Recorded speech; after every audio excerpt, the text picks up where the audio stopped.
If it is identified as a crime, then of course there is a punishment for it, even if you don't follow that punishment. Out here, it's legally sanctioned. So the government will say, this is not a crime. I take over your property and I am saying that I haven't committed any illegality. Look at the other side of the coin. Shiv, you have a house. Tomorrow I come and say that, look, this is my house. What will you do? You will go to the court.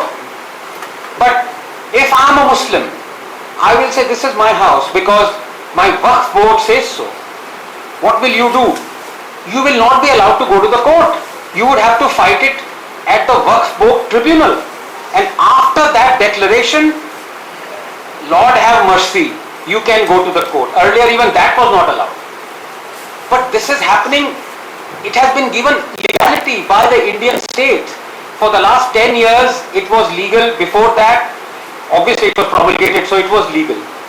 You look at the parity there. I mean, why would there be a primary defense, not in the form of a court, for somebody to go for a dispute? It is unheard of. How is that justice?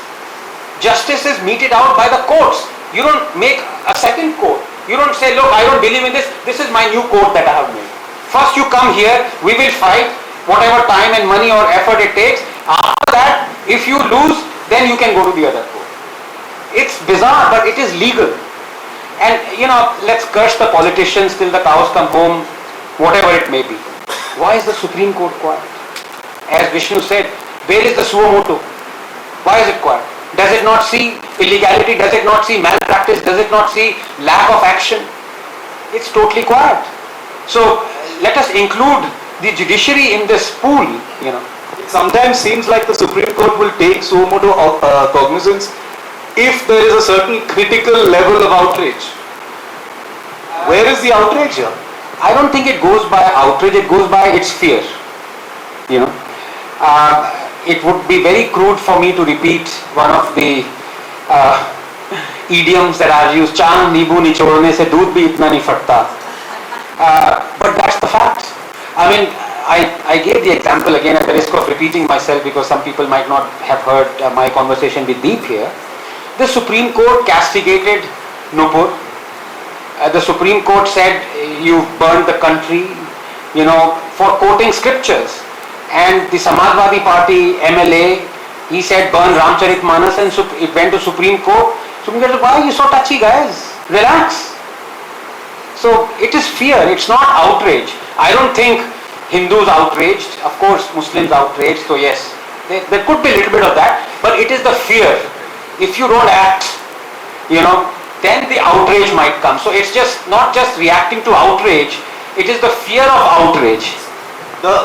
Coming to the final part of this, and then we'll open it up to questions, which is about the control of temples. And I want to try and focus on some actionable points, because you've written about it, Vikram has spoken about it and written about it as well, which is that who needs to make the first move? You say it's a concurrent issue.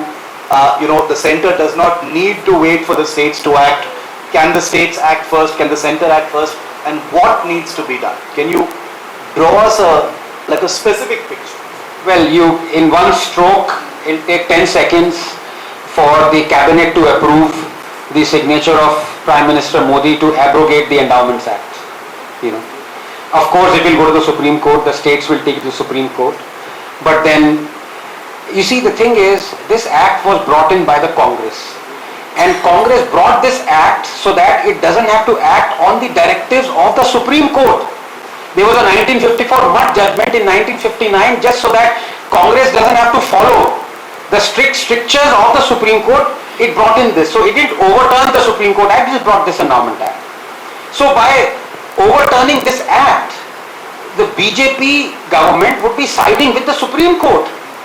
It's overturning of the overturning. So it's like back to square one. It's like double backflip. It just doesn't want to do it. So that's the first thing that needs to be done. Absolutely. I mean, it's just, many people are saying, again, they have rationalized this, saying, oh, there'll be caste discrimination and who do you give it to? It's none of your job. It's a private enterprise. I'm sorry. Tomorrow you will say that, look, Ambani and Adani are not running their things properly, let me take over Adani. Okay, that's been done. But, let's talk of... Sorry. I just thought people were so serious, let me inject some humor. Take over companies. Communists do that, And the other rationalization is, well, it's not just a company. Look, Astha and faith of millions is dependent on it. Tomorrow if there is discrimination, are there not laws against discrimination? There are. If there is discrimination, you deal with it through Indian laws. But you simply rationalizing something that you don't want to give up. That's the bottom line of it. Finally, circling now back to the Tirupati temple to keep it as the emotive example in front of us. If not for a state-run trust and a state-appointed trust that runs it, what kind of model or what kind of structure do you see or do you think should come in its place to run the temple? So it's like, okay, and I'm not denigrating or disrespecting the faith of Hindus, because I've written this in the book as well. And both Sai and Vikram have read the book, so if you blame me, then blame them also, because they've ratified the book. So what I've said is that a temple, again, nothing to do with faith, it should be run like a private company. You float it on the stock exchange. The better the temple, the better it does, more people will invest in it, the richer it will become. Of course, this has got nothing to do with faith. It's to do with the running of a successful enterprise. So, likewise, a company, how does a company decide the board members? It decides through its own acumen, through its sense of fair play, justice, whatever. And those things can come. Yes, you can have retired or functioning members of the judiciary. You can even have a politician, if you want, cutting across party lines or whatever it may be, to decide who the board members are going to be. But, to have the, to clutch the temple and everything it owns, money, hundi, land, in your talons, is it's unacceptable. And that has to change, Shiv. I mean, it can't go on, because what we don't mention out here are the long-term repercussions. What we don't mention are the other things that are discriminated against, by the constitution against Hindus. We're not mentioning the RTE. I'll take a minute to tell you how, in conjunction with 93rd Amendment, it's forcing tens of thousands of only Hindu schools to shut down, because the onus is only on Hindu-run schools to provide 25% reservation for economically weaker section, not on Muslim-run or Christian-run schools. So what happens to the parents whose children have been, can no longer go to Hindu-run schools? They will go to Muslim-run and Christian-run schools. And what happens in those schools, we know, subtly or not so subtly, because it is a religious obligation, they will preach, they will proselytize, they will try to convert. And Hindu temples are being stopped, prevented by the state from opening tens of thousands of schools, hospitals, pathshalas, or whatever you may be, that may keep Hindus from leaving the fold of Hindus. To spend to attract them to their fold. A destitute Hindu family, any one of us, why wouldn't they go to a Christian missionary hospital if your family member is sick? Or why wouldn't they take their children for admission into the schools? This is going to happen. This is the long run. It's already started happening. It's already bearing fruit. 20, 30, 40 years from now, preferentially Indian children would be going to non-Hindu run schools. And then you would say, oh my God, I should have thought of it 30 years ago. So it's got a domino effect. Temple control is not just the state relinquishes the thing.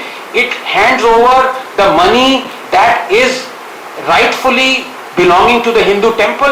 Let it spend that money. And obviously, you're going to have corruption. I mean, come on, you have corrupt companies, you have honest companies. Is that an excuse for the state to take over all companies? No. And that also cannot be a caveat for you to not do what must be done. But again, I say, why is the judiciary absolutely mum on this? Absolutely. It can say something. It's rendered its opinion on everything, down from using bulldozers to this, to that, or whatever. But it's completely silent on this. I share Anand's cynicism and skepticism about whether this is going to be some kind of tipping point, because from what he has said, from what Vikram has written as well, it's clear that there is the contours of what to do exist. What needs to be done exists, how this system can be replaced with something that is more professional, more accountable, more corporate, like you said. Well, sorry to interrupt, Shiv. That formula exists. You have Ambani's regularly going to Tirupati. You've seen the pictures.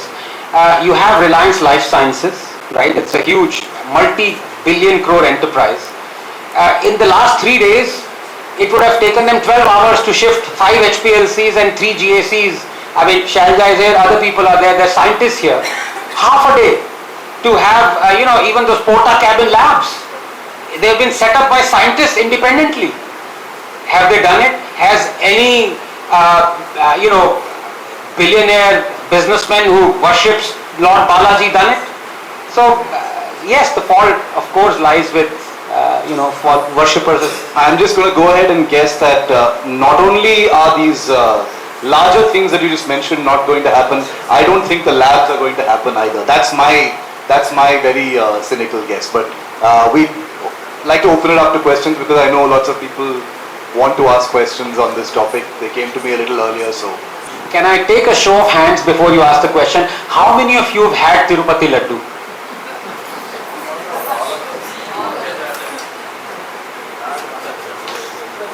Recently.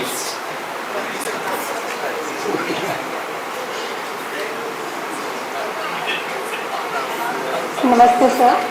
Sir, I have 2 questions. One is a very structural doubt that how state can take over a temple because of malpractice. Is it possible to claim control over temple from the state because of this? You mean reverse? Yes. Who will do that? For instance, right now we have good advocates who do file for communities like Vishnu Jain. I mean, I don't know whether it's possible. I don't think it's possible, because when the state takes over something, yes, it's a one-way street. Yeah. So for my second question, it's we can see that of course there's a belief that the current government is inclined towards Hindu welfare, but it's a belief, yeah. Yeah, it's a belief.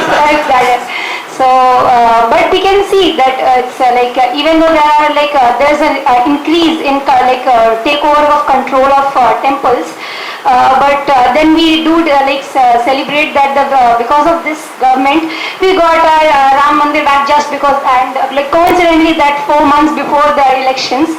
And so what they are saying is that every 5 years they will give a lollipop for voter bank and all, and and everyone else also believes that it's that they are they are working for Hindus.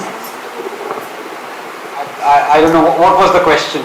That I want your remark on this, that they are handing out this lollipop every time they need it. You're stating it. No, I'm I would like his remark. She's asking Anand if he agrees with her. 100%.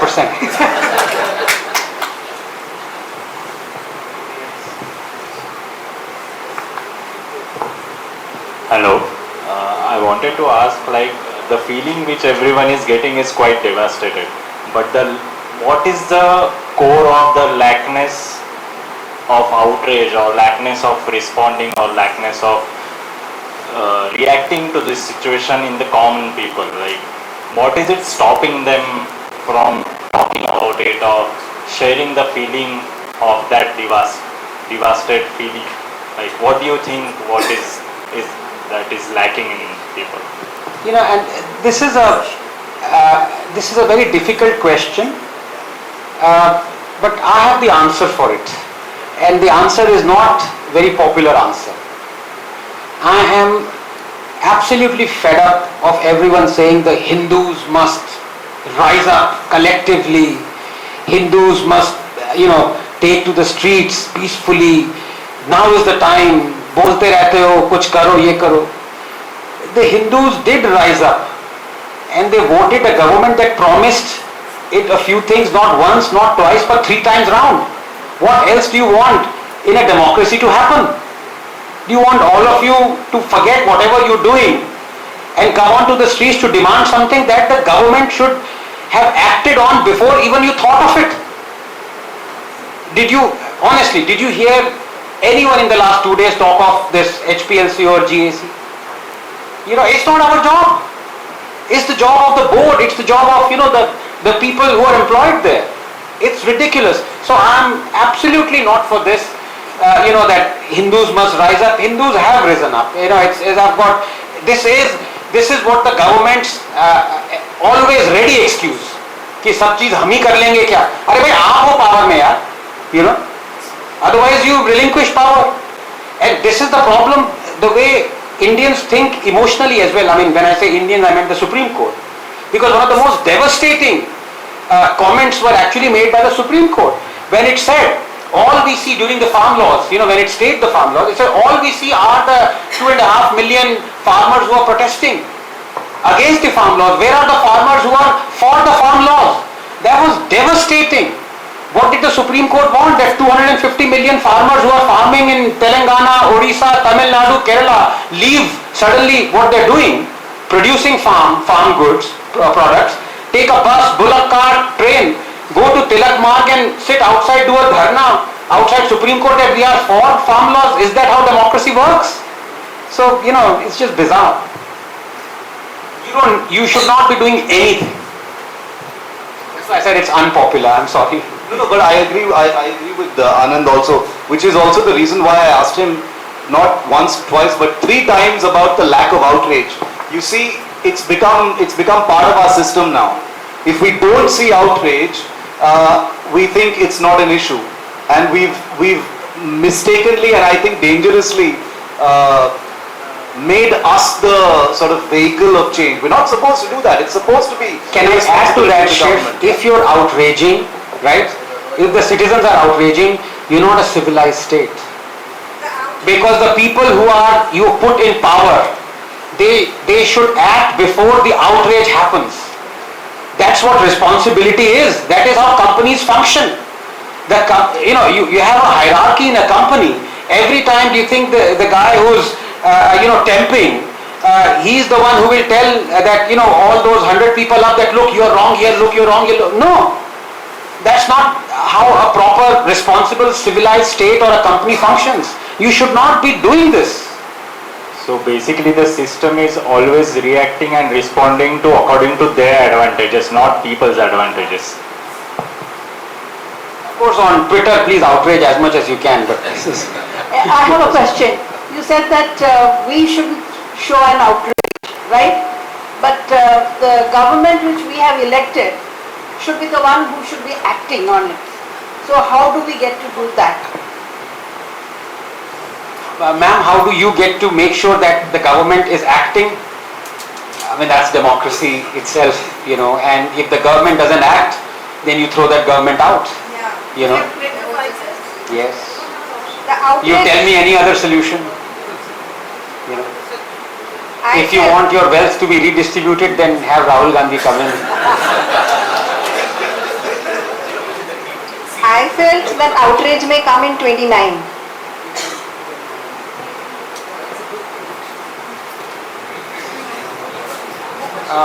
I have just one point. While we are advocating for religious capitalism in one sense, when we say we want to run it as a company, there are many things that come along with it. So while I don't disagree with the points you're making, maybe there has to be some state intervention as well when things go wrong. So we have a SEBI for the share market. There could be something for the religious one as well. Beautifully said, except that I don't agree that SEBI is controlled by the government. It is not independent. It is not, but it is. There should be an independent body. Yeah, it is a semi-government thing, but end of the day, There is nothing like semi-government. You need one politician. That's enough. But we don't have precedents of this kind of thing, where even if you look at Western countries, we don't have where such large number of temples have been given to people who have to maintain, and they come along, form their communities, and then they run it. I mean, very few cases is what we could find. That's what I have read so far. The mistake I think most people might actually make if they think that even beef tallow in Tirupati Prasadam will result in change is to underestimate the power of the kind of status quo that Anand was talking about. The system, you know, you're talking about, SEBI perhaps is one example, but there are very few examples in this country of, you know, adding an agency, adding a regulatory body and things getting sorted out in a meaningful way. But you know, the citizenry also has to be, in that sense, aware. I'm not saying you have to react or outrage, but for example, you know, during the Sabrimala judgment, right, you had the Shah Banu judgment and Muslims protested and that judgment was overturned. It was one of the most progressive, amazing judgments. I've read that thing, the harbinger of UCC and whatnot. It wanted to help a poor widow, right? Out in Sabrimala judgment. Now I ask you, when you're worried about discrimination, the state must have regulations.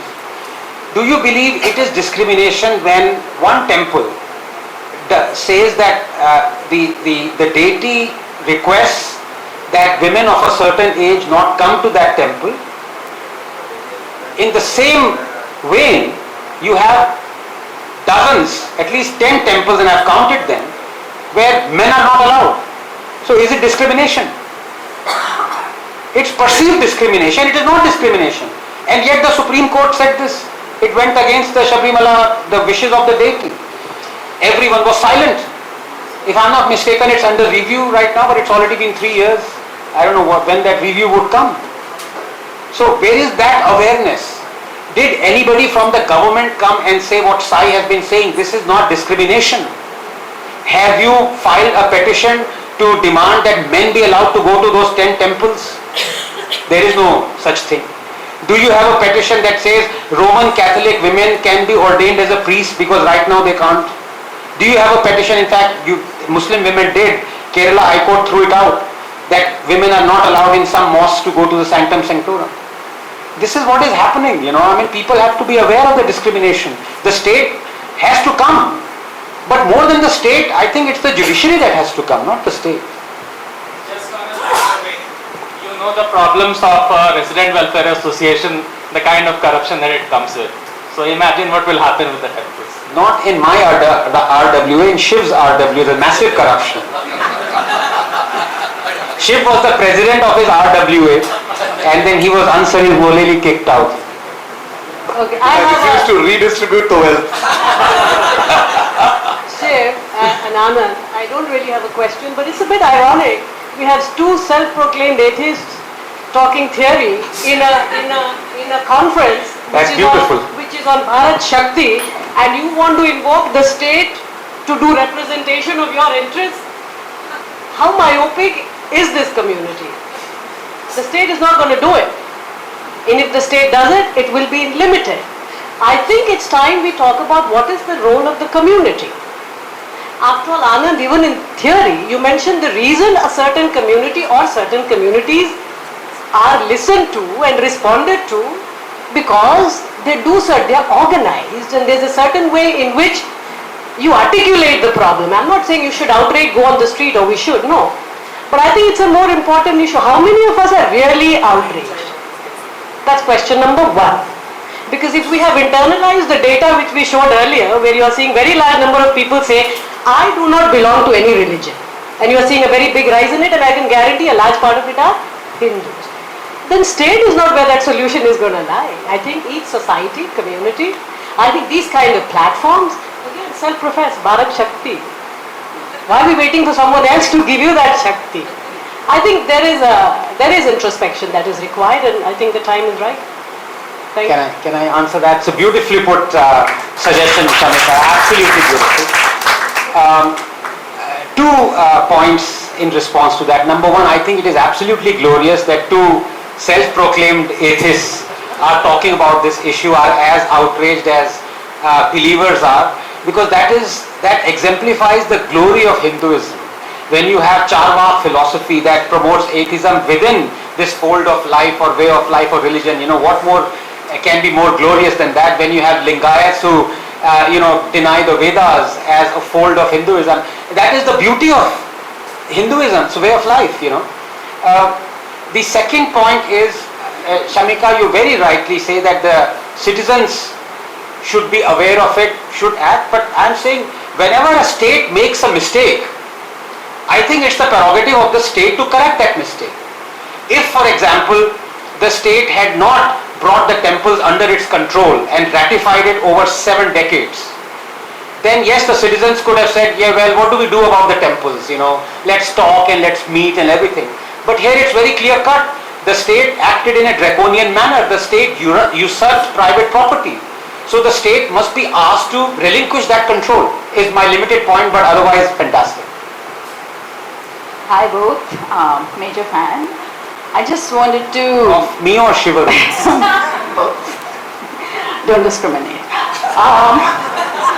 So basically I represent the press and I just want to talk about some very real issues. So it's not so much about outraging or talking about issues, but clearly there is a gag order here in TN specifically.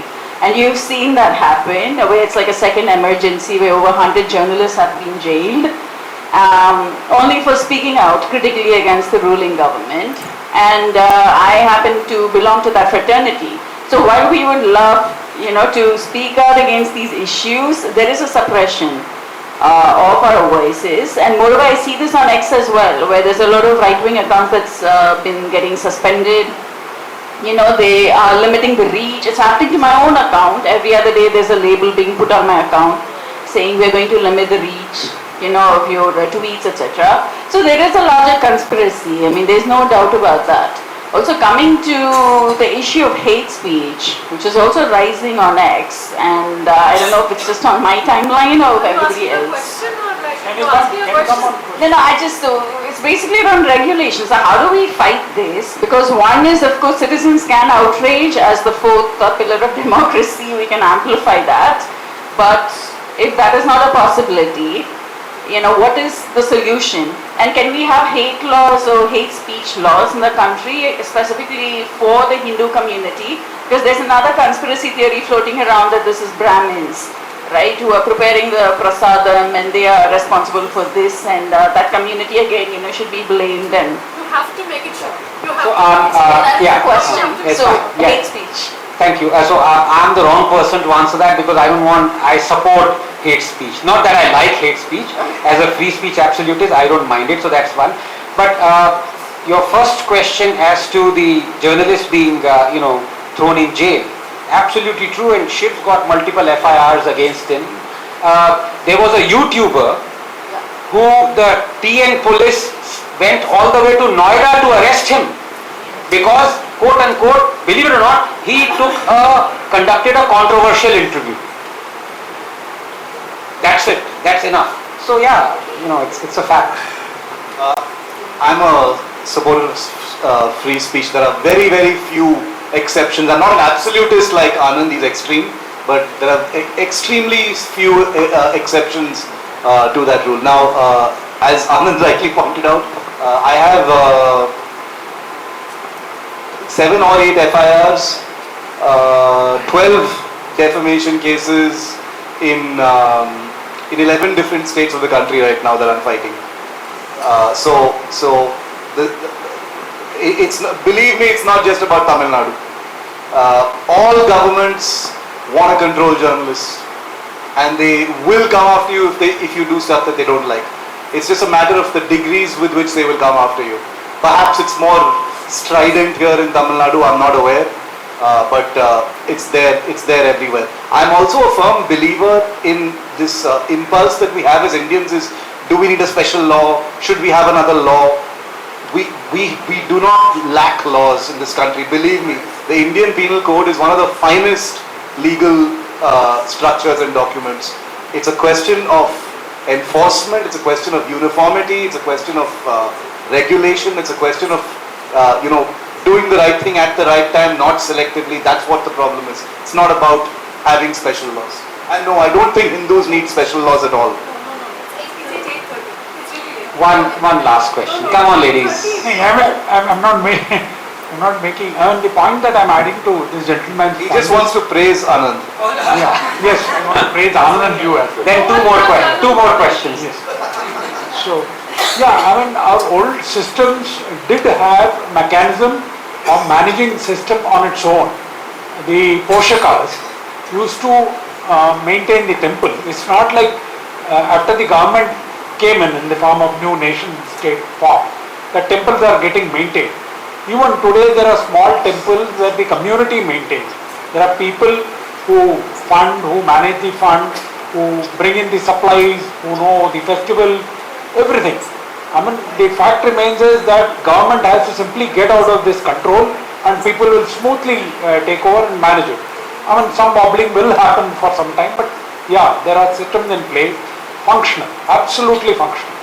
The people don't understand that most of the control that is most damaging to Hindus is not through direct control of the temple itself, but temple land. Yeah. T.R. Ramesh says that the temple land that Tamil Nadu controls, it should be getting 6,000 crores per year. It gets 58 crores.